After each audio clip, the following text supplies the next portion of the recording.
My brother and I saved the wife of a business tycoon and she gave us two choices. The first was to take $30 million and the second was to marry her daughter. Word was, the tycoon's only daughter was a spoiled princess, so my brother begged me to take the marriage option. Little did we know the billionaire's daughter was the campus beauty Emily Lou, and after the wedding she treated me like I hung the moon. She helped my career take off while my brother took the money and fell straight into a gang's trap. Caught in a downward spiral and eaten alive by jealousy. He set me up to take the fall, but it all came back to bite him.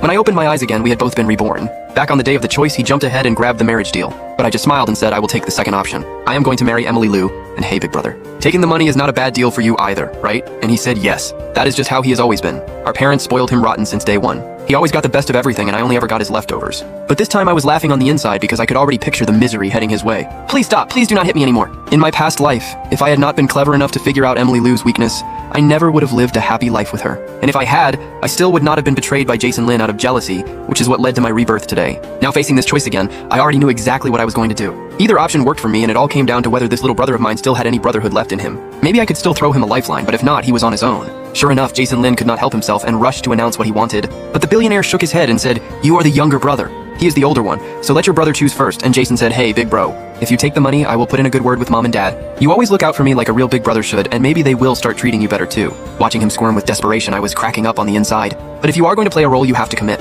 So I asked him what is in it for me. "I swear the moment I marry Emily Lou, I will give you at least $10 million, bro. I love you, man. Come on, say yes." And I slowly nodded, doing my best to look like I was in agony over the decision. Jason's grin grew even wider, and just like that, I walked away with $30 million while my brother got to marry Emily Lou, the billionaire's daughter. That evening, when we got home, my brother burst through the door shouting, "Mom, Dad, you are not going to believe it. We have some huge news to share." Just thinking about it makes me want to burst out laughing, haha. Mom listened as my brother told the whole story with a huge grin on his face, and she lit up instantly. "Are you serious? Is she really the daughter of that billionaire Charles Liu? He gave his only daughter to you, and once my brother confirmed it." Mom was practically dancing around the room while Dad stood nearby with a big goofy smile on his face. I stood off to the side acting like I was gutted and putting on my best disappointed face. Then out of nowhere, Mom spun around and looked at me and said, "Jake, why do you always have that long face? Your brother just got the best news of his life. Should you not be happy for him? And by the way, you are not getting any younger. You need to find someone too, and for your future, I am going to hold on to. That $30 million for you, so do not go blowing it. That is my stepmother for you, always looking out for her own son." I remembered that in my past life, when Jason got the $30 million, she let him keep every penny. But she turned around and demanded $5 million from me, claiming it was for my brother's wedding expenses. Now that I had been reborn, I was not about to let her pull that again. "Mom, my brother promised me $10 million, so we are not short on money. There will be more than enough for a wedding fund." And she said, "What? When did your brother ever say that there is no way he agreed to give you that much money? Absolutely not. You must have misheard him." She said, "That is right. Is it not, Jason?" And then spun around frantically shooting him desperate looks. But my brother was so lost in his own fantasy world that he had not even caught a word we said. He completely ignored Mom's signals, which made her